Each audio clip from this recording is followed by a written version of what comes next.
안녕하세요. SOB의 팡터입니다. 이번 강의는 입력문인 씬에 대해 알아보도록 하겠습니다. Cout은 우리가 계속 사용하고 있었는데 우리가 볼 수 있게 콘솔 창에 출력을 해주는 겁니다. 계속 사용하고 있었으니까 기억하고 계시죠? 씬은 반대로 우리가 값을 입력할 수 있게 해줍니다.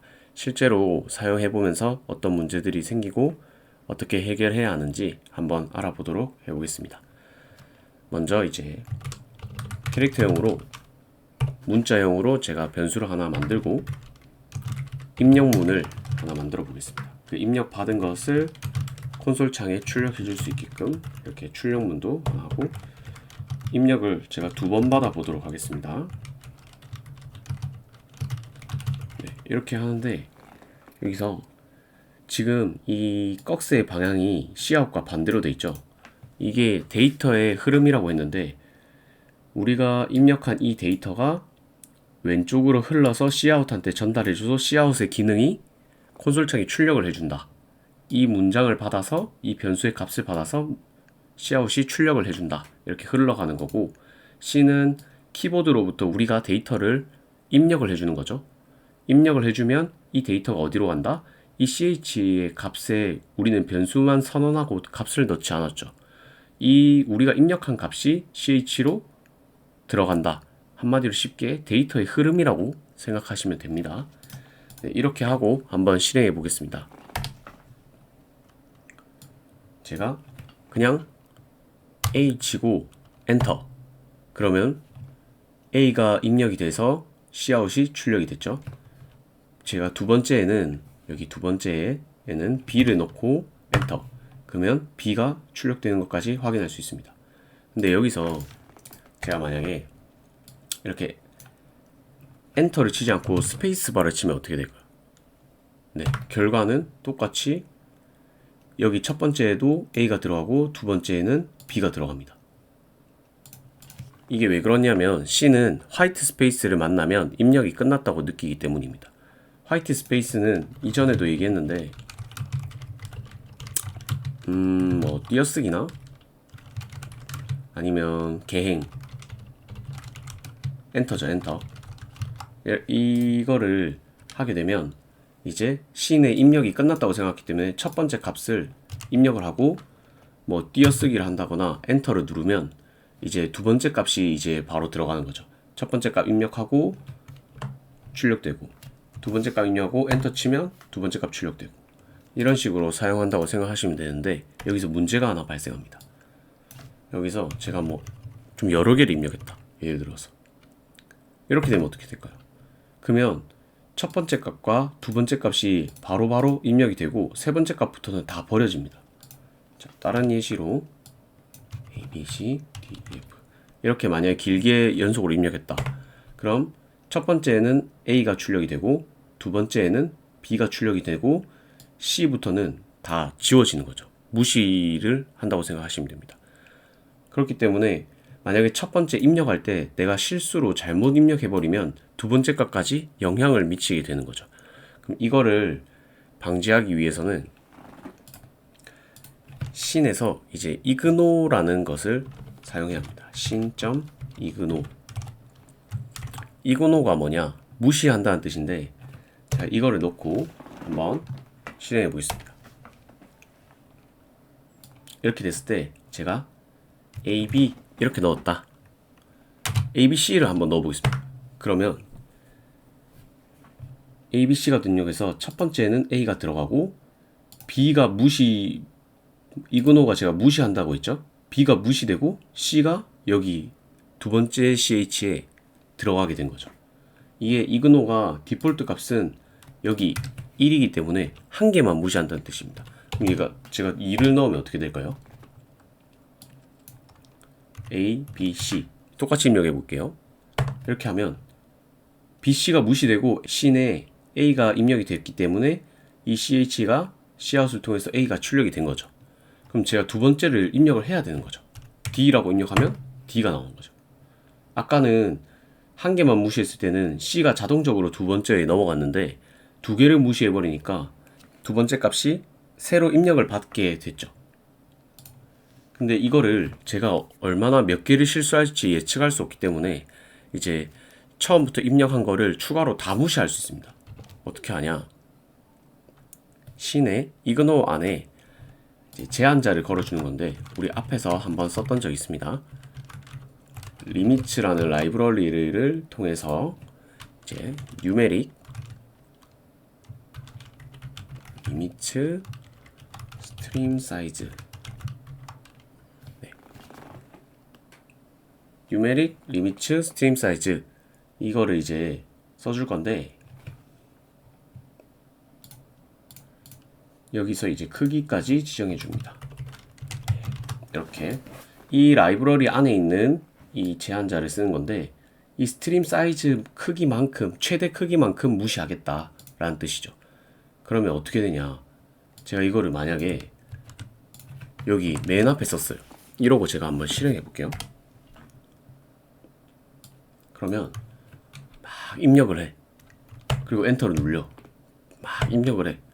근데 원래 입력을 하면 CH를 입력하면 하나가 입력이 돼서 이 시아웃이 실행이 돼야 되는데 출력이 안 되는 거야. 뭘 입력을 해도. 왜 그럴까요? 얘가 무한히 무시하고 있어서 그래. 그래서 이거를 어떻게 활용하냐? 여기서 이제 어디까지 어떤 문자가 나오면 어떤 문자가 나올 때까지 내가 무시하겠다. 어떤 문자가 나올 때까지 무한히 무시하겠다 라고 해서 이제 마지막에 어떤 문자를 만났을 때 여기서 멈추겠다 라고 지정을 해주는 거죠. 거기서 제일 쉬운 게 이제 요게 계행 문자입니다. 이게 엔터키 위에 원화키고 N. 우리가 하나 배운 게 뭐 있었죠? 원화키 위에 이 역슬래시라고 하죠. 역슬래시 0은 널값이고 역슬래시 N은 계행 엔터. 그다음 뭐 역슬래시 탭 자주 쓰는 것만 몇 개만 얘기해 볼게요. 탭 이거는 이제 우리가 일반적으로 띄어쓰기처럼 이렇게 탭키 4칸 정도를 띄워준다고 생각하시면 됩니다. 뭐 이런 것들이 있는데 이제 엔터키를 만났을 때 이제 무시하는 걸 멈추겠다 이렇게 되는 거죠. 한번 제가 그러면 실행해 볼게요. 아까는 뭐 이그노 2를 했을 때는 2개까지 무시되고 그랬죠. 그럼 A하고 제가 막 이렇게 문자를 많이 입력했어. 그리고 엔터키 이렇게 눌렀어. 근데 출력되는 건 A밖에 없어. 두 번째는 또 입력을 받아야 돼. 그래서 나는 또 이제 I 하면 I가 되는 거야. 그 이제 이거를 여기서도 또 여러 개 입력할 수 있기 때문에 이거를 또 복사해서 밑에도 입력을 해줄 수 있는 거죠. 이거를 무시하는 거 언제까지 무시한다? 이게 엔터가 나올 때까지 이 최대 스트림 사이즈 최대까지 무시하게 되는 거예요. 그래서 만약에 여기도 엔터키 끝날 때까지 무시를 하고 싶다. 만약에 이게 하나 더 있다. 이렇게 돼 있다. 그러면 이거를 복사해서 여기 가운데도 또 넣어줘야 되는 거야. 그렇게 하지 않으면 안 되는 거죠. 그렇게 해야 에러가 없이 잘 넣을 수 있다. A 하고도 막 했어. 그럼 맨 첫 번째 글자만 여기 들어가는 거죠. 그리고 이제 두 번째 넣을 때는 B 하고도 막 해도 하면 B만 들어가는 거죠. 세 번째 넣을 때는 C 하고 막 해도 C만 들어가. 첫 번째만 들어가는 거죠. 문자 하나밖에 안 받으니까. 근데 만약에 이 밑에 또 이게 있다. 그럼 이 이그놀까지 같이 복사를 해줘야 돼. 한번 해보시면서 이제 느끼시면 좋을 것 같습니다. 그리고 이그놀 외에도 또 이제 에러 생기는 문제가 있는데 어떤 문제가 있냐? 이거 한번 지우고 여기 보시면 방금 전에는 자료형을 이제 문자형으로 선언했지만 이번에는 정수형으로 한번 num이라는 걸 선언해 보겠습니다. num 숫자를 입력을 받을 수 있는데 숫자를 입력받고 num을 한번 출력을 해주고 그 다음에 또 한 번 더 입력을 받고 이거 복사해서 이렇게 해서 한번 사용해 보도록 하겠습니다. 이번에는 숫자를 입력 받아야 되죠. 24 잘 나와요. 53 잘 나온단 말이죠. 근데 여기 이게 뭐가 문제냐? 이 자료용 정수형을 썼을 때 만약에 내가 문자를 입력했어. 문자를 입력되면 디폴트 값인 0으로 무조건 출력이 되는 거죠. 밑에도 0으로 초기돼.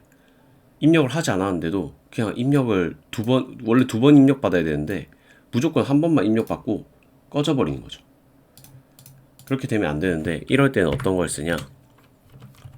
씬에 이제 fail이라는 함수가 있습니다. 근데 이 fail이 나중에 뒤에서 배우겠지만 이 조건문이라는 게 있는데, 이 fail 실패했을 때 참이 나옵니다. 헷갈릴 수 있으니까 fail은 실패를 성공했을 때 이렇게 하면 돼요. 실패했을 때 1이 나오고 성공했을 때 0이 나오는 거죠. 근데 이거 나중에 뒤에서 조건문을 배우는데, 이 조건문 뒤에 이 식이 참일 때에 이 조건문이 실행이 되는데, 참인 건 1이죠. 그러니까 한마디로 이 fail이 이 씬의 입력이 잘못됐을 때 실행이 되는 건데, 이럴 때 어떻게 해줘야 되냐? 조건문은 뒤에서 한번 배울게요. 한번 그냥 보고 넘어가신다 생각하시면 됩니다. 입력을 실패했을 때 아까처럼 지금 자료형이 지금 숫자 정수를 넣어야 되는데 문자를 넣었죠. 문자를 넣으면 그냥 이 값이 다 0으로 초기화 되는 거야. 그런 거를 막으려면 어떻게 해야 되냐? 실패했을 때는 이 신 값을 초기화를 해줘. 초기화를 해줘야 되고, 또 이제 신한테 입력된 값들을 무시를 해줘야겠죠. 이 무시를 해주지 않으면 이제 뒤에서 입력한 값들이 계속 입력이 되겠죠. 그리고 이 문장은 밖에 빼도록 하겠습니다. 그리고 나중에 조건문 할 때 더 자세하게 배울 테니까, 이 조건문은 이 조건이 성사됐을 때 이 안에 있는 문장을 실행한다고 생각하시면 됩니다. 지금은 넘어가도록 하겠습니다. 뒤에 시간에서 배울 예정입니다. 네, 이렇게 해서 한번 실행해 보면 이 숫자 num을 입력해야 되죠. 그럼 제가 처음에 A를 입력하면 어떤 결과가 나올까요? 아까처럼 다 0이 나와야겠죠. 네, 근데 0이 나왔어요. 근데 실패했으니까 얘가 초기화되고 뒤에 거를 다 문자를 이제 무시를 한 거죠. 그래서 새로 이제 num을 입력 받을 수 있게 된 거죠.